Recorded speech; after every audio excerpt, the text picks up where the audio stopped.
Sir, could you be my husband? Just for one day? The words escaped before Maya Williams could think better of them. I beg your pardon? Ethan said, his voice low, cool, and laced with the kind of amusement that could cut glass. It's just, Maya drew in a breath. One day. Saturday, to be exact. My family's coming to town. And they think I'm married. A pause. You told them you're married, he repeated, like he was trying to decide if she was unwell or just ill-advised. Maya hesitated, but this was the kind of moment that years of quiet exhaustion and one very big lie had dragged her into. Yes, she said. I told them I was married. A few years ago, actually. Ethan leaned back slightly, one brow lifting. A few years ago? I didn't mean to lie at first, she rushed to explain. It started small. My mom kept asking when I'd settle down. Every weekend it was someone new she wanted me to meet Deacon's sons. Old church friends. Sons of coworkers. I got tired of the pity, so I made someone up. And this imaginary husband of yours, he said, the corner of his mouth twitching. What's he like? Maya flushed. Successful, kind, someone who travels a lot. That made it easier to explain why he was never around. And your mother believed this? Oh, she didn't just believe it. Maya muttered. She bragged. To everyone. Family. Church. Neighbors. Even her bowling team. Ethan studied her, but she didn't look away. Her eyes, deep brown and steady, met his without flinching now. The damage was done. All she could do was own it. And the neighbors? He asked. She hesitated, then said. They laughed. Said I was delusional. That I'd made up a man because I couldn't get one. She offered a tight smile. One lady said I should sell the story to Hallmark. Ethan didn't laugh, but something shifted in his expression just slightly. Not pity, something quieter. He picked up the Mont Blanc pen from his desk, then set it down again. So now, he said slowly, your family wants to meet him. Saturday, she confirmed. They're coming for my grandmother's 70th. It's a big deal. My mom's flying people in from Atlanta. My uncles are driving up from Texas. There's going to be ribs, pound cake, you name it. And everyone's expecting to meet my husband. Maya swallowed. Just a day, Saturday, my family. No. The word cracked through the room like a whip. Her heart lurched. I wouldn't ask if I wasn't desperate. Ethan rose from his chair, movements controlled, dangerous in their stillness.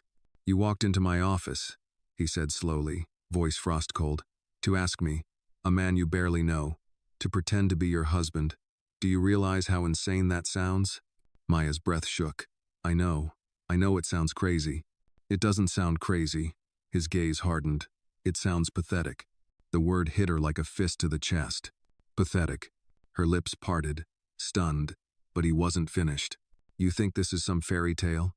That powerful men stroll into your life and save you because you can't manage your own family pressure? His voice sharpened. Grow up, Miss Williams. I didn't mean... He moved so abruptly that Maya instinctively stepped back. Ethan reached the door with a swift stride and pulled it open to dismiss her, the force shaking the frame. The heavy door brushed her shoulder. She lost balance, stumbling backward and dropping the folder.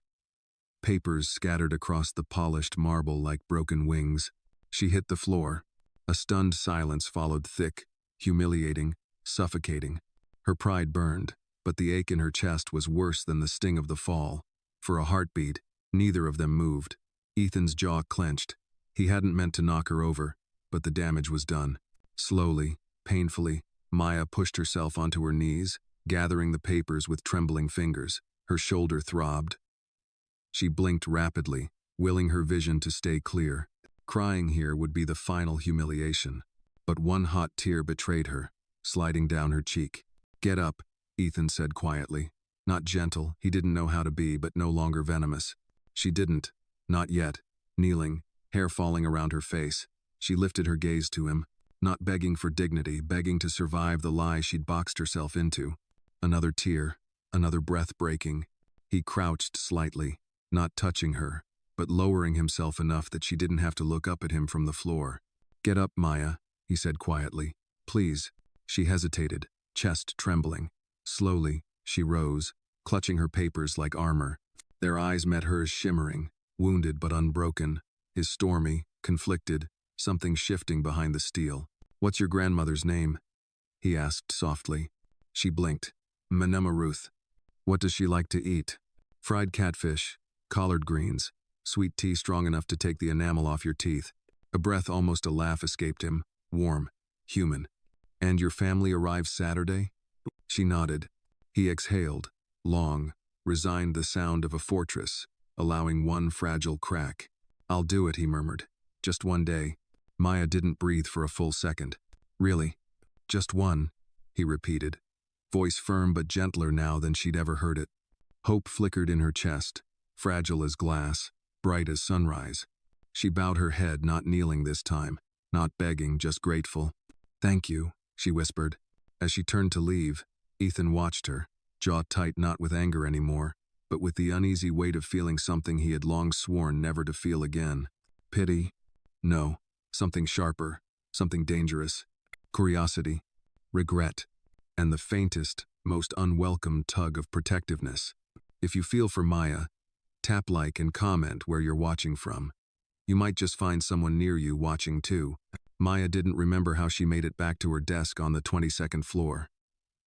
Her legs moved, but her mind floated somewhere above her, too stunned to catch up. The folder she had dropped was wrinkled from the fall, but her grip didn't ease even as she passed the front desk and nodded at Susan, the receptionist, who gave her a curious look. Inside the break room, she poured herself a cup of lukewarm coffee with shaking hands. The bitter taste grounded her. Slightly. One day, just one day, it echoed in her ears, over and over. Ethan Caldwell had said yes. Well, not exactly yes, but not no. A reluctant maybe was more than she could have hoped for. A window into saving her dignity, at least temporarily. Still, she knew better than to think it would be easy.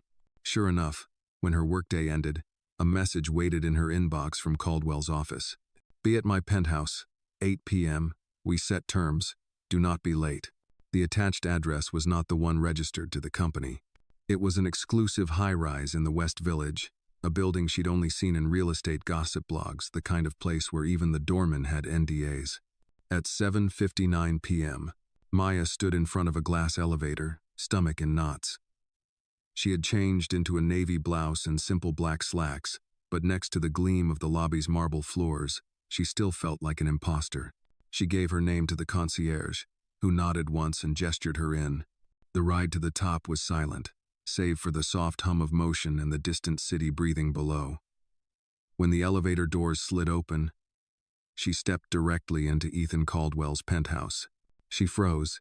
It was breathtaking. Vaulted ceilings, art she couldn't name, light streaming from brass fixtures that probably cost more than her mother's car.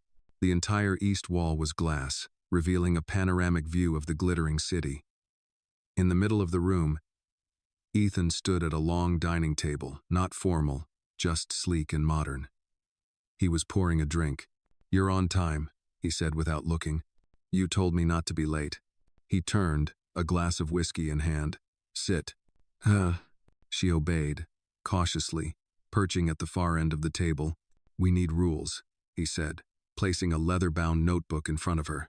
"Ground rules, boundaries." "Okay. This is not real. There will be no confusion about that." "Understood. There will be no physical contact unless absolutely necessary to maintain appearances." She hesitated. "Appearances?" He gave her a look. "They'll expect hand-holding, maybe a kiss on the cheek. At minimum, familiarity. We don't need to look like a love story. We just need to be believable." Maya nodded, trying not to flinch at the clinical tone. "Fine. We will rehearse basic details: how we met, how long we've been together, what we argue about, what we laugh about. I'll need a crash course in your family. And I need one in you," she said quietly. "I can't sell this if I don't even know what kind of man I'm supposedly married to." He paused, then tilted his head, considering. "Fair," he said finally. "I'm 44, born in Massachusetts. Parents divorced before I turned 10. Raised by my grandfather. Private school, Harvard business. Lost my wife and daughter 7 years ago in a plane crash. I don't speak about them. The words were delivered with such brutal efficiency that Maya almost missed the tremor behind them. Her heart softened. "I'm sorry," she said and meant it. Ethan sat down across from her. "Don't be." It happened. Silence stretched. Maya looked around the room again, desperate for distraction. "You live alone?" "Yes." "No pets? No time? No personal photos?" He arched an eyebrow. "Would that have helped your story?" "Would have made it easier to pretend." He poured a second glass of whiskey and slid it to her. She didn't drink it. "What about you?" he asked. She inhaled. "Bronx. Born. Public school. Fordham. For pre-law. Dropped out after my dad passed and mom got sick. Took jobs wherever I could. Landed here 2 years ago. My mom's name is Lorraine. My grandmother, Mama Ruth, is turning 70 this weekend, hence the party." He nodded. "Siblings?" "None. But I have cousins. Loud ones. And this fake marriage. How long has it existed in their minds?" 3 years. He let out a low whistle. "You've been faking a marriage for 3 years?" "I didn't mean to," she said. "It started with a joke. Then it became a shield. Every time someone asked if I was okay, I'd point to an imaginary ring and say, 'I'm good.' After a while, they stopped asking. I didn't have to explain why I was tired, or why I was working weekends, or why I missed every baby shower and wedding. I just stopped having to explain myself." Ethan studied her. "And now? Now they're all coming to New York expecting to meet the man who treats me like I hung the moon." He said nothing. "I know this is a lot," she said quietly, "and I'm sorry for involving you." "You already did," he replied, finishing his drink, "so we might as well do it right." Her eyes widened. "You're still agreeing?" "One day. Saturday only. That's the deal." Maya exhaled slowly, unsure if she felt relief or dread. "I'll have my assistant arrange a schedule." He continued. "You'll need to be here Thursday and Friday evening. We rehearse. We plan. No improvisation." "Okay. And, Maya?" She looked up. "If at any point you get the wrong idea about this, about us, you walk. I don't do emotional entanglements." The words were harsh, but she understood. This wasn't a romance. It was a transaction, a performance. Still, something flickered behind his eyes, something too fleeting to name. "I understand," she said, voice steady. They sat in silence, the city glimmering around them, two strangers on the edge of a shared lie neither could afford to unravel. One day, that's all it would be. At least, that's what they told themselves. Thursday evening arrived faster than either of them expected. Maya stood once again inside Ethan Caldwell's penthouse, feeling no less out of place than she had 2 nights ago. Her blouse was freshly pressed, her jeans dark and fitted, but nothing she wore could erase the feeling that she didn't belong in a space like this where the air smelled faintly of expensive leather and clean marble, and silence held weight. Ethan was already waiting for her in the main room, seated on a low modern sofa with a legal pad in his lap and a pair of reading glasses perched on the bridge of his nose. It was the first time Maya had seen him wear glasses. Somehow, it made him look even more intimidating. "You're late," he said without looking up. She glanced at the clock. "It's 6:59. I said 6:45. She set her bag down. "Traffic on the FDR. Someone decided to flip a car over a median." He looked up at her finally, and to her surprise, there was the ghost of a smirk tugging at one corner of his mouth. "Let's hope your excuse game is better by Saturday." Maya rolled her eyes. "Let's hope your charm improves by then, too." That caught him off guard. For a second, he blinked, as if he weren't used to being spoken to like a human being. Then, with the smallest nod, he gestured to the seat across from him. "Sit, we start now." "No." She sank into the armchair across from him, exhaling slowly. She had barely processed the fact that this was happening, that Ethan Caldwell, Wall Street's most enigmatic power player, had agreed to act like her husband in front of a house full of nosy aunts and suspicious cousins. He handed her a printed schedule. "This is your family's itinerary. Friday night dinner with out-of-town guests. Saturday morning breakfast with your mom and grandmother. Main event, the party, 3 p.m., Harlem. I'll be there for that." She scanned the schedule. "How do you know all this?" "I called Lucille. She seems to know everything. Maya smiled. Of course, Lucille had told him. The older woman practically ran the entire human resources department and had known Maya since her first day. Now, Ethan said, tapping his pen against the paper, we need a story. Maya sat forward. Okay, let's say we met in the building. I brought reports to your office. You were impressed with my efficiency. Vrut. He gave her a look. That sounds like an HR liability. She laughed. Okay, then we met at a charity gala. Better. I'll say we bumped into each other at the Met fundraiser. I was sponsoring a grant. You were volunteering. Volunteering? Maya frowned. Do I look like I have time to volunteer? You do now, he said flatly, making a note. We've been dating for 3 years. Married for 1. 1? She asked. Wouldn't people be suspicious if I just suddenly had a ring? They won't ask, he said. They'll be too busy talking about the food and asking if I watch the Knicks. You don't. No one really does. Maya chuckled, despite herself. For the next hour, they rehearsed. Favorite restaurants, an Italian place in the village. Inside jokes, he once confused collard greens for spinach, and she never let him forget it. First fight, he forgot her birthday, then made it up with tickets to the Alvin Ailey Dance Company. That actually sounds romantic, she said. I thought it would sound expensive, he replied. They practiced how to stand close, how to lean in like a couple. She tried not to stiffen every time he reached out to touch her arm or brushed her shoulder. There was nothing inappropriate in his gestures. Everything was rehearsed, precise, but still, her heart beat faster than it should have. At some point, Ethan stood behind her, guiding her hands. If someone asks how we dance together, he said, you say, like this. He took her left hand in his and placed the other gently at her waist. His touch was light, but Maya felt it everywhere. The heat of his palm, the distance between their bodies that was rapidly vanishing, the steady rhythm of his breathing. She looked up at him, heart fluttering in her chest. You really thought this through? I don't do anything halfway. No. Their eyes locked. Something passed between them too fleeting to grasp, too dangerous to name, and then he stepped back, clearing his throat. We'll practice again tomorrow, 7 p.m.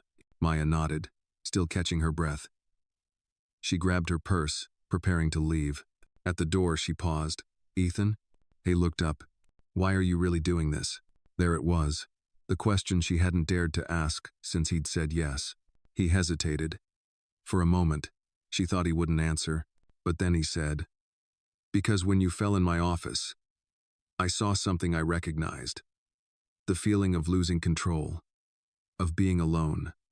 And because, you asked. Maya stared at him. It wasn't a grand declaration, it wasn't romantic, but it was honest. She nodded slowly. Thank you. He gave a tight nod in return. One day. Don't forget that. She stepped into the elevator and let the doors close between them. As she descended, her heart warred between dread and something dangerously close to anticipation. This was just a favor, a temporary act, but something about it was already starting to feel real. The restaurant was an old Harlem favorite, brick walls, brass light fixtures, and the kind of soul food that reminded people of Sundays at Grandma's. Lorraine Williams had picked the place, of course. Mama Ruth insisted on collard greens done right, and Maya's family didn't mess with places that thought cayenne pepper was too spicy. Ethan arrived at precisely 6:45 p.m., dressed down if tailored charcoal slacks and a navy sport coat counted as down.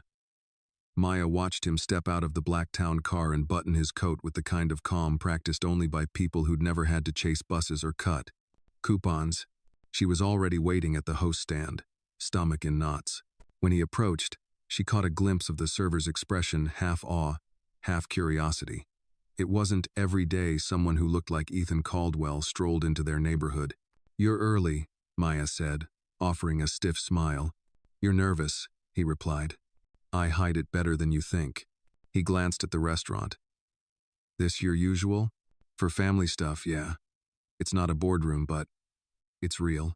He looked around, then back at her. Real is good. What? The host led them to the back room where Maya's family had already gathered. Laughter erupted the second they entered. Aunt Janice was holding court about a car accident involving a shopping cart.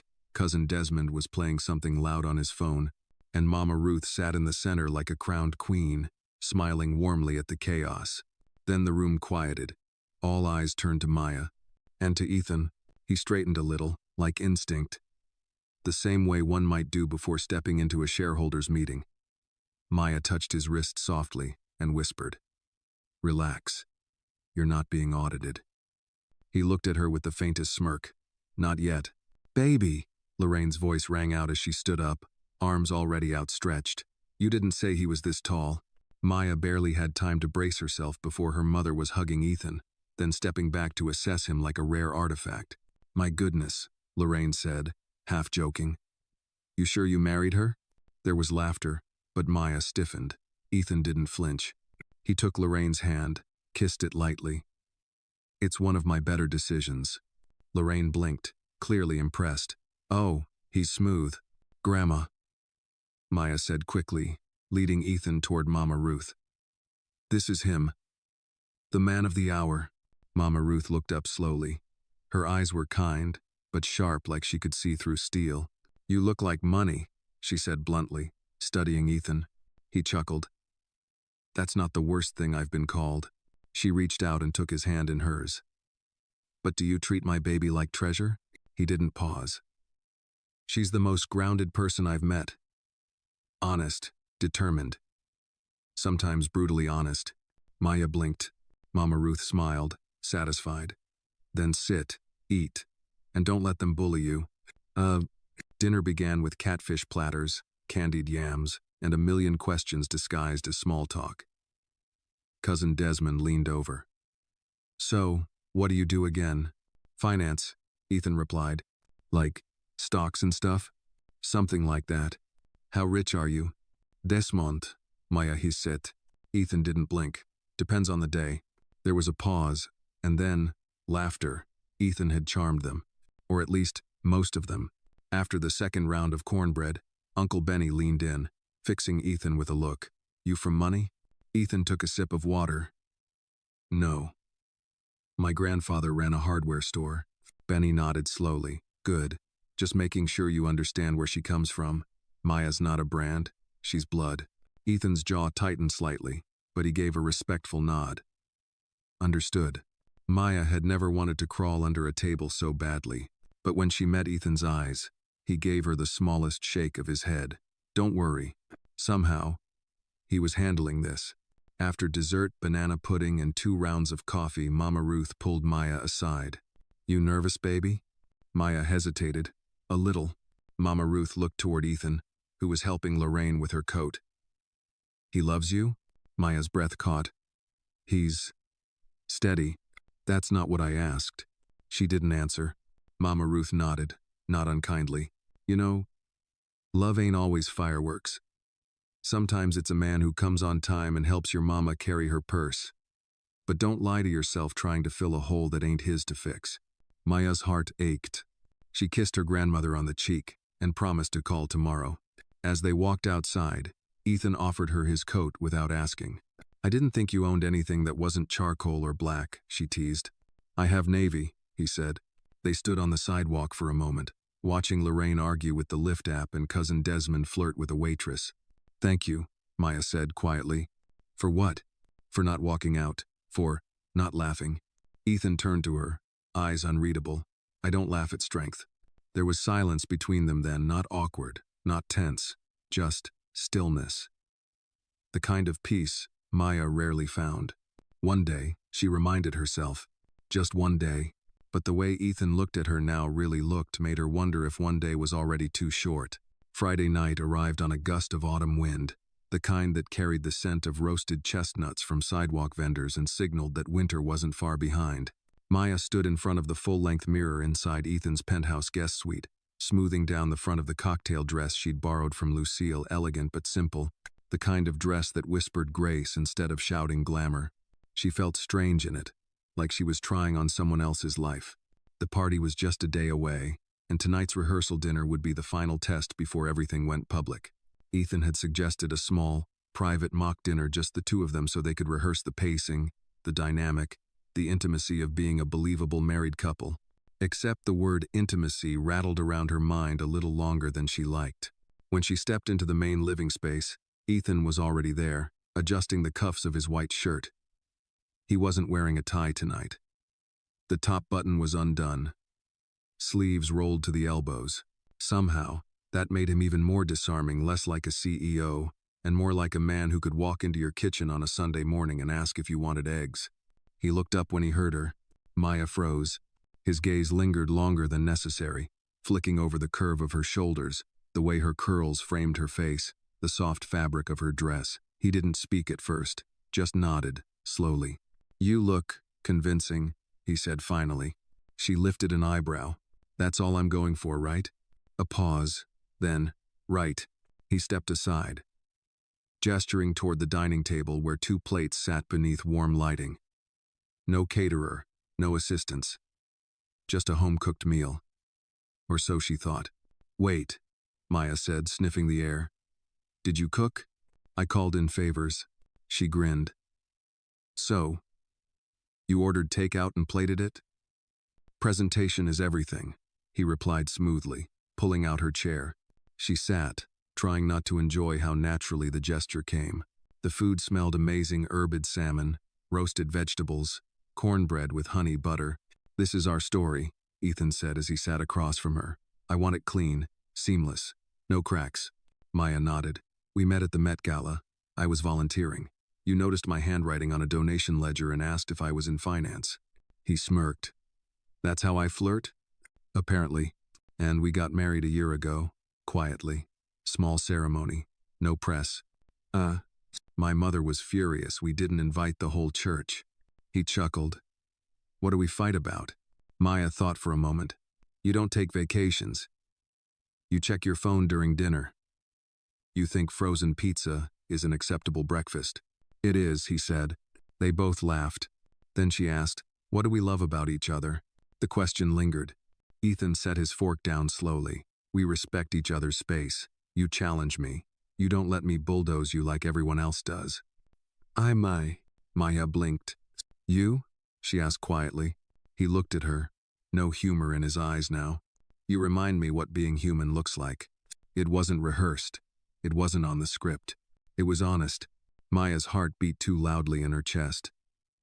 She looked down at her plate, unsure how to respond.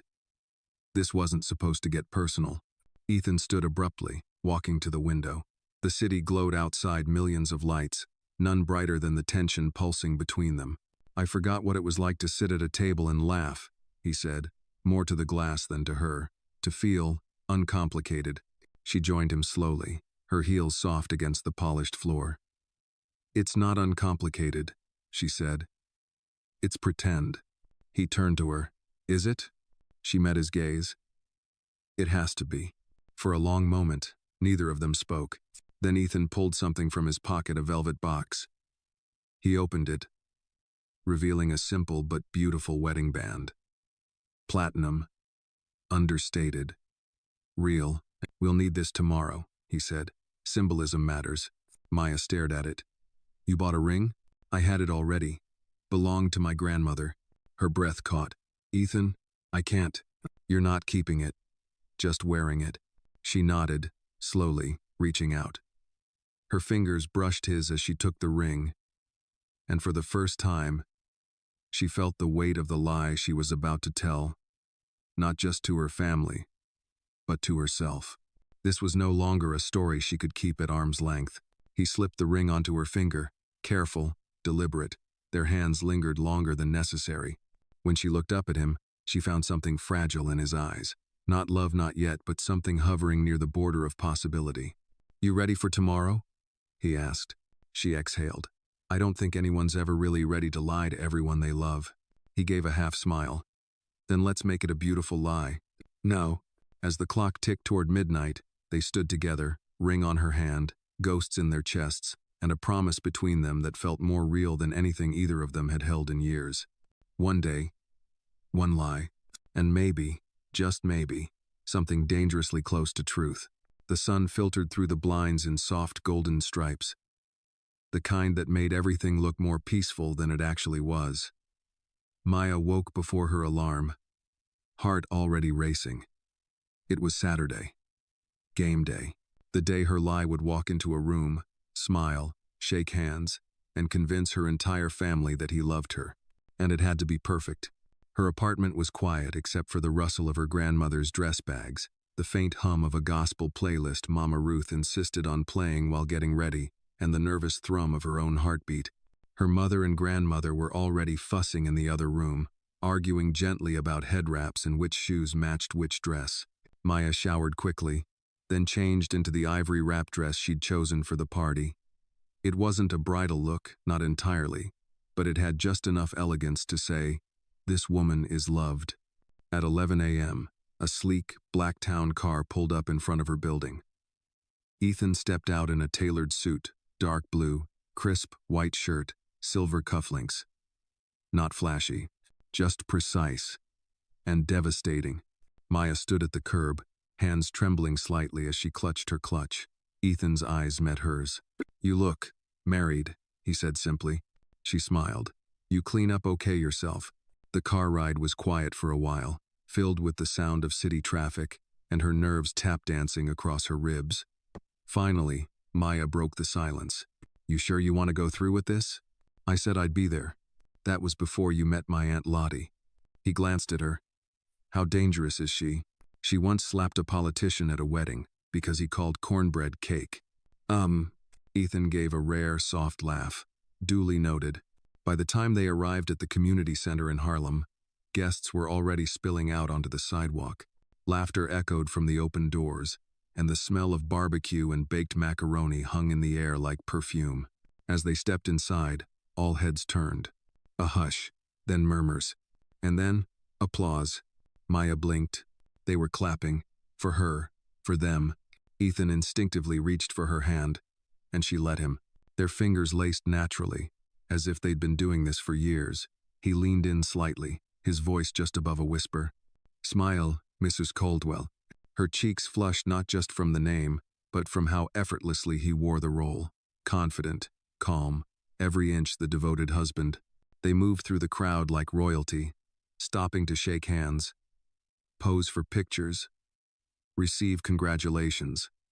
Maya didn't deserve but needed more than she'd admit. Cousin Desmond offered a salute. Aunt Lottie narrowed her eyes, clearly skeptical. But Ethan met every look with steady charm. Even when Mama Ruth stepped forward and held his face in her hands. "You take care of my baby today," she said, "or I'll forget Jesus long enough to hurt you." Ethan didn't flinch. "Yes, ma'am." The party surged around the music, speeches, dancing, but Maya barely heard any of it. She was watching Ethan, watching him hold babies, talk sports with uncles, compliment casserole with practiced ease, and for a few surreal hours, the lie became a balm. She wasn't a failure, she wasn't alone. She was married, respected, complete, just for today. During the toast, Maya stood beside Ethan as cousin Erica clinked her glass. "To Maya and Ethan," Erica said, beaming, "who proved that love can be quiet but mighty. May your days be long and your fights be short." There was more applause, and then unexpectedly Ethan reached for the mic. Maya's breath caught. He hadn't rehearsed this. "Thank you," he said, voice low but clear. "Maya and we didn't plan to be here today. Life has a way of surprising you. Sometimes you meet someone, and they don't fit the mold. They challenge you, they humble you, and somehow, that's what makes them unforgettable." His eyes found hers. "Maya made me believe again. In second chances, in starting over, and in finding home in unexpected places." The room melted into sighs and cheers. Maya could barely breathe. He stepped back. People pulled them into hugs. Laughter rolled like thunder, and yet inside her chest, all she could hear was that one sentence. "Maya made me believe again." Was it part of the act? Or something else? As the party wore on, Ethan stayed near, brushing her hand now and then, offering gentle smiles, speaking just low enough that no one could hear but her. When it was finally time to leave, Maya helped Mama Ruth into the car, holding the hem of her dress, smoothing her grandmother's shawl. "You did good today," Mama Ruth said softly. "That man looks at you like you're his whole sky." Maya looked away. "It's just for today, Grandma." Mama Ruth took her hand, squeezed it. "Even pretend flowers bloom if you water them enough." As the car pulled away, Maya stood in the street with Ethan. the evening breeze cooling the heat of the day. "Well," she said, voice quiet, "that was something." He looked at her for a long moment. Then gently, "We pulled it off." "Yeah. No. Did you get what you wanted?" Maya nodded. "I think so." He didn't move, just watched her. And then softly, "Did I?" The silence between them swelled again, this time not with tension, but with wonder. And just like that, the lie they had built, brick by careful brick, didn't feel like a wall anymore. It felt like a door. Sunday morning sunlight spilled through Maya's apartment window like a confession. For the first time in days, there were no rehearsals, no schedule, no pretense to perfect. The party was over. The lie had done its job, but Maya felt no relief. Instead, there was silence. Too quiet. Like the stillness after a storm that leaves you wondering whether to rebuild or run. She sat at the tiny breakfast table in her apartment, her fingers wrapped around a chipped mug of coffee. Mama Ruth had left early that morning with Lorraine to catch their bus back to Virginia, their goodbye hugs long and lingering. "You looked happy," Mama Ruth had whispered into Maya's ear before getting in the cab. "Don't forget how that feels." Now, the apartment felt hollow again. Maya tried to push away the ache in her chest, but it settled there stubbornly, as if to remind her. This was always the plan. One day, one lie, one return to reality. She still wore the ring. Her thumb brushed against it absently, and with a sigh, she slipped it off and placed it on the kitchen counter. It left behind a faint, pale circle on her skin, a ghost of something that never was. Her phone buzzed. "Ethan." Text. "Can you come by?" No greeting, no explanation, just a request. She stared at the message for a long minute, then typed back, "Now?" His response was immediate. "Yes, please." That please caught her off guard. It wasn't like him. Ethan Caldwell didn't ask. He directed. The softness unsettled her more than any silence ever could. 30 minutes later, she was standing once again in the elevator of his penthouse, hands clammy, heart uncertain. She wasn't sure what to expect. A debrief? A thank you? A businesslike handshake to seal the end of their charade? The doors opened, and there he was. Ethan stood near the windows in a navy pullover, barefoot, his expression unreadable. No blazer, no armor. He looked more like a man in his home than a billionaire in command. "You came," he said quietly. "You asked." She stepped inside, and the doors whispered shut behind her. For a moment, neither of them moved. Then he gestured toward the coffee table, where 2 cups sat already poured. He'd remembered how she liked it. No sugar, 1 cream. They sat facing each other in silence, sipping, and then Ethan spoke. "I expected to feel relieved." Maya didn't look up. "And?" "I don't." "No." She finally met his eyes. "What do you feel?" He hesitated. "Like the moment we walked out of that party. I lost something I hadn't realized I wanted." The honesty hit her like a warm wave. She set down her mug. "Ethan, it was never meant to be real." "I know. It was just a lie." "I know," he said again. But his voice betrayed him too low, too full. Maya looked away. "So why does it hurt?" Ethan stood, walked to the far window, ran a hand through his hair. "Because it wasn't all pretend." The words lingered in the air like the scent of memory. "You held my hand like it mattered," he said. "You smiled like you knew me. And for one day, I forgot where the act ended." Maya's throat tightened. "And now?" He turned to her. "Now I don't know what to do." Her voice was soft. "I think you do." They stood in silence. The city murmured below. Maya felt her heart race not with panic, but with clarity. "I lied to my family," she said. "But I never lied to myself." He walked back toward her, slow, careful. "And what's your truth, Maya?" She swallowed hard. "That I've never been looked at the way you looked at me yesterday, and I don't want that to be the last time." Ethan reached into his pocket and pulled out the velvet box again. Inside, the same platinum ring. "I don't want it to be pretend anymore," he said. "Not if you don't." Tears sprang to her eyes, uninvited. She stepped back, unsure whether to laugh or cry. "This is crazy," she whispered. "So was asking me to be your husband for a day," he said, stepping closer. "But you did." Maya looked at him, at the man who had stepped into her lie and made it feel like home. "Are you saying you want to be? What, real?" He nodded.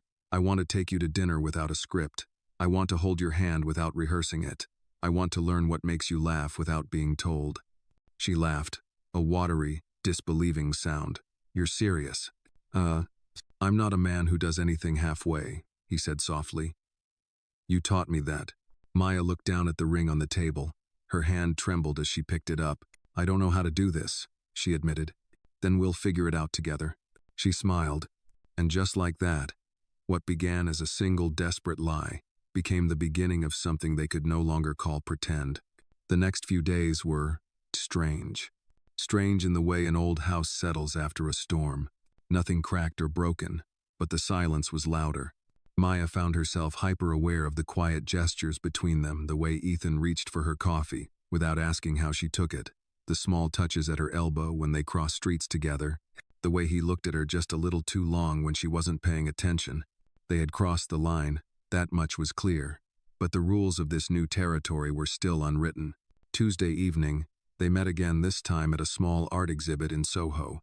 Ethan had invited her, casually, over a brief call in which he used the words, "I'd like your company," instead of, "I need a favor."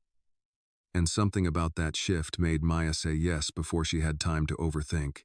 The exhibit was in a narrow gallery space, the kind with moody lighting and too many people wearing scarves indoors. But Maya liked it.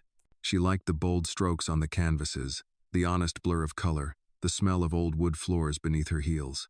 Ethan stood beside her, hands in his coat pockets. You paint? Used to, she said, in college. I stopped after I started working. Life got too full, or too small, he said quietly. She looked up at him. You ever stop doing something you loved? Yes, he replied. I stopped letting people in. They moved slowly through the gallery. The exhibit was titled Fictions and Foundations, a collection of works inspired by the masks we wear and the truths beneath them. Fitting, Maya murmured as they paused in front of a piece called Facade. It was a painting of a woman standing before a mirror, her reflection smiling while her real face wept. Ethan was quiet for a moment. Then he said, You ever think maybe we were too good at pretending? She exhaled. Yeah. But I also think pretending helped us find something real. No. Like what? She turned to him. Like this, right now. There was a beat of stillness. Then he reached out, brushing a curl from her cheek with the gentleness of a man who had once built walls and now didn't know how to live without touch. I keep trying to figure out when I stopped pretending. Maya's breath caught. And I think it was the moment your grandmother looked at me like I was already part of the family. She smiled. She liked you. I liked her. She reminded me of my own grandmother, tough, no nonsense. Smelled like Vicks and wisdom. Maya laughed. That's about right. They walked toward the back of the gallery, where fewer people lingered. The conversation dipped into quiet again, not uncomfortable, just thick with meaning neither of them could quite name. Ethan finally said, Maya, I've spent years calculating risk business, people, timing. But this thing with you, it doesn't add up. It's not practical. It's not safe. Bess, she waited, but it feels true. Maya's heart pulsed loud in her ears. So what are you saying? I'm saying I want to keep seeing you. No scripts, no pretending. And when people ask, we tell them the truth that we didn't meet at a gala, that we didn't fall in love in the traditional way, but that somewhere in the middle of a lie, we found something that made us want to stop lying. She nodded slowly. That sounds messy. It is, but honest. Ethan stepped closer. You still scared? Terrified, she admitted. He reached for her hand. Good. Me too. They left the gallery hand in hand, slipping into the cool night air like a secret waiting to be spoken aloud. The city buzzed around them, taxis honking, neon signs flickering. But none of it mattered. They walked for blocks without saying much, turning corners like old friends rediscovering a path. When they reached her apartment building, they paused at the steps. I'll walk you up, he said. She shook her head gently.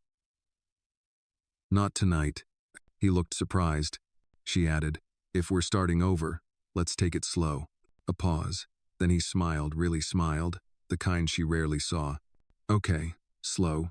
She kissed him on the cheek, then turned to go. But as she reached the door, she glanced back. You still have that ring? She asked. He held up his hand, safe and sound.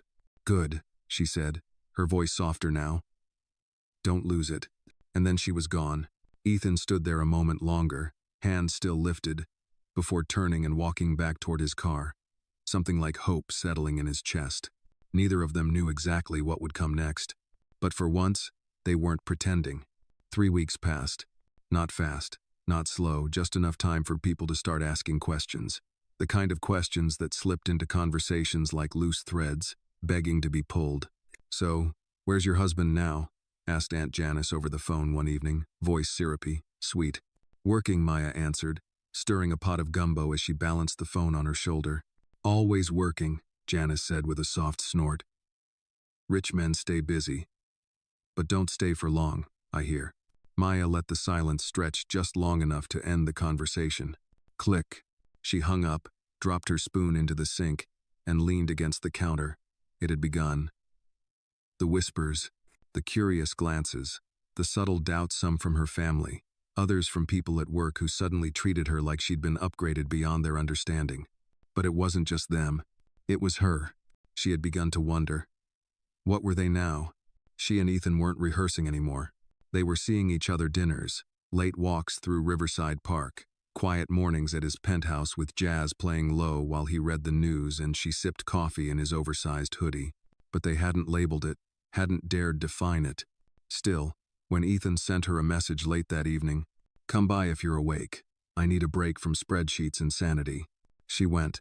When she arrived, he was barefoot, shirt untucked, glasses slightly askew. She had never seen him look more undone, or more real. "I needed to see someone who isn't asking for projections," he said as she slipped her heels off. "You're in luck," she replied. "I only demand wine and full attention." "Nah." He poured her a glass, handed it to her, and they sat together on the balcony, overlooking the city. The kind of view that made people believe in dreams again. "Had a call from my mother," Ethan said after a while. "Oh?" She heard about the party. An old business partner of hers has a niece who was there. Words getting around. Maya stiffened slightly. "And, what did she say?" "She wants to meet you."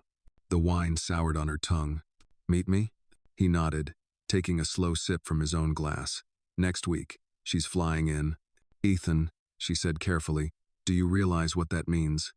"I do. It's not pretend anymore. You can't present me to your mother like I'm a line item. She'll see through it. I don't want to present you. I want to introduce you as someone I care about." The silence was thick, honest. Maya swallowed hard. "And if she doesn't approve?" He met her gaze. "I'm not asking for her approval." Something in her chest unclenched at that. And yet, she wasn't ready to feel relief. Not entirely. Later that night, as she slipped one of his shirts over her head and walked barefoot through his apartment, she paused at a side room she hadn't noticed before. The door was ajar. Inside, a tidy office, minimalist desk, framed black and white photos, and one portrait that stopped her cold. A woman, elegant, light-skinned, angular features, sitting beside a much younger Ethan. She wore pearls, and her expression was fixed in something between pride and steel. His mother. Maya stared at it until she heard his voice behind her. "You found hair?" She turned. "She looks strong." "She is. And difficult, but not unkind." Maya hesitated. "Does she know I'm black?" Ethan took a breath. "She hasn't asked, but I suspect she knows." "Ethan." He closed the distance. "I don't care how she reacts." "But I do," Maya whispered, "because if she disrespects me, I won't smile through it, and if she questions who I am to you, I will walk away." His jaw clenched, but he nodded. "And I'll follow." Her throat tightened. "Don't say that unless you mean it." "I do." He stepped even closer. "But you have to trust me enough to let this happen." She looked at him for a long moment. Finally, she nodded. "One condition," she said. "Name it." "You tell her the whole truth. No stories. No fancy gala introductions. You tell her we started as a lie. And that somewhere along the way, we started telling each other the truth." Ethan stared at her, then placed a hand gently at her jaw, leaned in, and kissed her with a slowness that felt like a vow. "No more lies," he murmured. The next morning, Maya woke in Ethan's bed alone. She heard his voice from the hallway, soft and measured. "No, Mother," he was saying. "She's not from our world. That's the point." A pause. Yes, I know what I'm doing. Um, Another pause. And then, because she's not impressed by my last name, she's not afraid of me. And when she looks at me, I don't see legacy or numbers. I see a man. Maya pulled the covers up to her chest, heart pounding. His voice dropped. That's the kind of woman I want in my life. You can choose to meet her, or not. But I'm not changing the truth for anyone. Not even you. Click. She heard the phone hang up, and she realized in that moment Ethan Caldwell had just crossed a line too. He wasn't pretending anymore either. The penthouse never felt colder than it did the morning Evelyn Caldwell arrived. She entered like she owned not just the space, but the oxygen within it, poised, silent, and polished in a cream cashmere coat that swept the floor behind her like a royal train. Her pearl earrings gleamed under the foyer chandelier, and her silver gray hair was pulled into a chignon so precise, Maya thought it might have been sculpted. Ethan greeted her with a quick, almost reluctant hug. Evelyn barely returned it. I expected someone to meet me at the airport, she said calmly. I sent a car. I said someone, not something. Maya stood at the edge of the hallway, unsure whether to step forward or retreat entirely, but Ethan's eyes found hers steady, silent, inviting. Mother, he said, gesturing. This is Maya. There it was. The moment, Evelyn turned slowly, her eyes sliding over Maya like a scanner, taking in everything from her natural curls, the simple dark green blouse, to the silver locket resting above her collarbone. Miss Williams, Evelyn said, voice clipped but not rude. So you're the woman my son believes is more important than optics. Maya blinked. Optics? Ethan stepped in. Mom, Maya isn't. But Maya raised a hand gently. It's all right. She approached Evelyn calmly, extended her hand. Thank you for making the trip. Evelyn didn't shake it. She simply looked at it, then met Maya's eyes. I believe in understanding before pleasantries. So let me ask plainly. What is it you want from my son? Maya felt Ethan stiffen, but she kept her voice even. Respect, honesty, and a relationship that neither of us has to hide. Evelyn's brows lifted, impressed or surprised. Maya couldn't tell. And love? The older woman asked. That too, Maya said, though we're still learning what that means. A pause. Evelyn finally turned to Ethan. You've changed. I've grown, he said. And this growth. It includes rewriting our family legacy with a girl from Harlem and a fabricated wedding story. Ethan's jaw tightened. It includes me making choices based on my heart, not your social calendar. Evelyn turned to Maya again. You lied. Yes, Maya said without flinching. I asked your son to pretend to be my husband for a day, and he said yes. Why? Maya inhaled. Because I was tired of being seen as less than by the people who were supposed to love me the most. Because I let fear write my story for too long. And because I never expected to meet someone like Ethan. Evelyn's eyes narrowed slightly. You realize this, whatever this is, won't be easy. You'll face assumptions, rejection, from people who think bloodlines define worth. I already have, Maya said. And yet you're still here? Yes, Maya answered. Because I'm not ashamed of who I am. Evelyn went quiet. Then, she moved toward the sitting room without a word, the silence stretching taut. Ethan and Maya followed. Coffee was served by the housekeeper. No one spoke for several long minutes. Finally, Evelyn set her cup down and folded her hands in her lap. You remind me of someone, she said to Maya. Maya blinked. Who? My mother. Ethan looked up sharply. She was a seamstress, Evelyn continued. Fierce, proud, black. She married my father, a man who nearly lost everything to do so. Our family learned long ago that love outside the lines is a battle. Maya's throat tightened. I didn't expect to see her in you, Evelyn added quietly. But here you are. Ethan leaned forward. Are you saying you approve? I'm saying, Evelyn said, standing, that I'll have to learn. And then, to Maya, but make no mistake, if you break him, you won't just answer to me. You'll answer to the thousands of sacrifices made to give him the life he has. Maya stood as well. And if he breaks me? Evelyn paused then, very softly, smiled.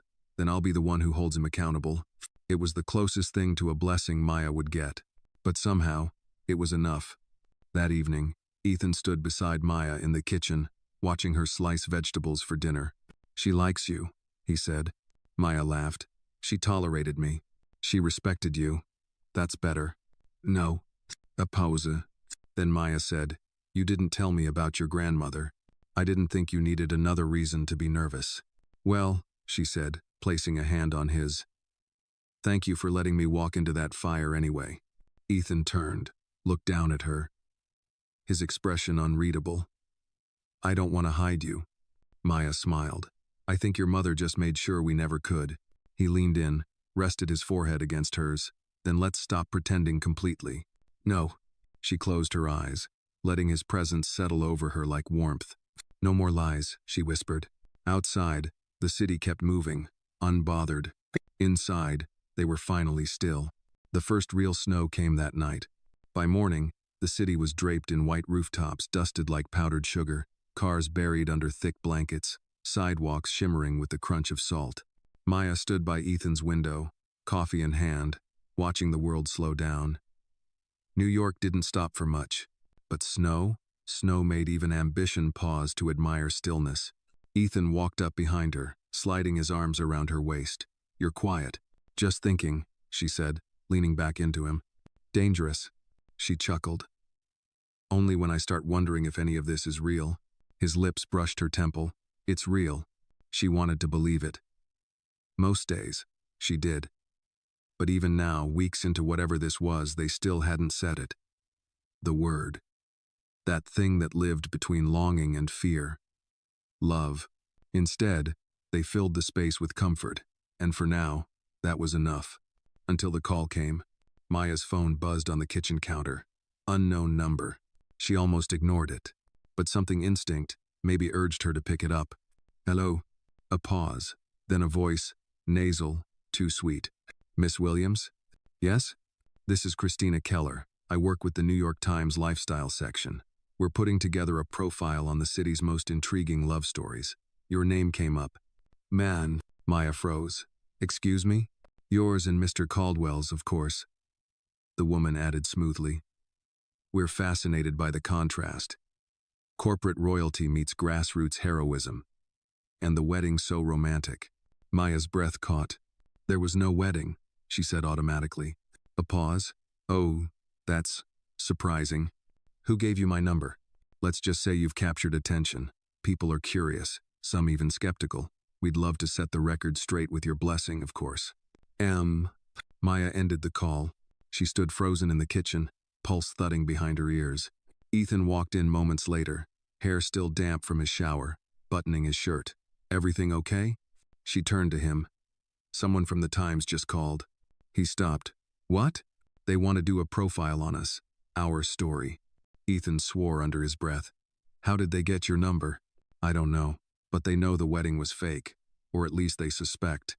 He moved toward her. "I'll take care of it. Ethan, I will make one call, and it'll disappear." She shook her head. "That's not the point." He frowned. "Then what is?" "The point is, I'm tired of being something you need to manage." His face fell. "I know you're trying to protect me," she said gently, "but I need to be part of the solution, not hidden behind it." "You're not hidden," he said quietly. "You're the only thing in my life I want to show off." She softened. "Then let me stand beside you, not behind." Ethan ran a hand through his hair. "You're right. I've worked so hard to build this reputation. Every headline has the power to destroy years of progress. And I've spent my whole life proving I deserve to be in rooms people never wanted me in," she said. "I'm not afraid of whispers. I've heard them all." He looked at her. Really looked. "You are the bravest person I know," he said. "Then let's stop running from this." That afternoon, Maya sat at her kitchen table and typed a short message to the reporter. "Thank you for reaching out. If you'd like to know the truth, I'm willing to tell it on my terms." She hit send before she could overthink it. Later that night, Ethan took her out, no disguises, no private elevators, no hiding. They walked hand in hand through Bryant Park, past skaters and street musicians, and every time someone looked their way, Maya lifted her chin a little higher. They stopped at a quiet corner near the fountain. "I have something for you," Ethan said. He pulled a small box from his coat pocket. Maya blinked. "What is it?" He opened it slowly. Inside, not a ring but a pendant, a tiny gold circle etched with the letter M. Not because I own you, he said softly, but because you own a piece of me now. Tears prickled at the corners of her eyes. I want the world to know you're mine, he continued. But more than that, I want you to know it. Mo. She took the necklace, fingers trembling. It's beautiful, she whispered. You're beautiful, he replied. He fastened it around her neck, his fingers brushing her skin. I'm scared, she admitted. So am I. But I'm ready. So am I. They stood there in the falling snow, something unspoken but undeniable blooming between them. A promise, a future neither of them had planned, but both of them had chosen. Maya looked up at him, and finally she said it. I love you, Ethan. He exhaled. I've loved you since the day you walked into my life with your fierce eyes and impossible idea. And just like that, the line between lie and love disappeared. They had nothing left to pretend. The profile dropped on a Thursday. It wasn't front-page news, no scandals, no clickbait headlines. Just a quiet, beautifully written story tucked into the lifestyle and culture section, under the title, A Love That Didn't Follow the Script. No. The byline read Christina Keller, and the article started with a quote from Maya. It began as a lie. But the heart doesn't care how a story starts, only how it ends. The piece was honest, shockingly so. It detailed how Maya, a Harlem-born caregiver and community advocate, had once begged a billionaire stranger to pretend to be her husband for a single day. It told of shame, of expectations, of the weight of being unmarried and black at almost 30 while being judged by family, friends, and neighbors. It explained how Ethan Caldwell, CEO of one of New York's most powerful firms, had agreed initially, out of annoyance, then curiosity, and finally, affection. It didn't romanticize. It humanized. Maya read it 3 times that morning. The first time, she wept. The second, she laughed. And the third time, she just stared at her name in print and whispered, I survived this. She hadn't told Ethan she'd agreed to the story. She needed it to be hers. Her voice. Her version. After so much pretending, she owed herself that much. Her phone didn't stop buzzing. Dozens of texts, some from people she hadn't spoken to in years. Cousin Desmond. Girl. That article? I'm speechless.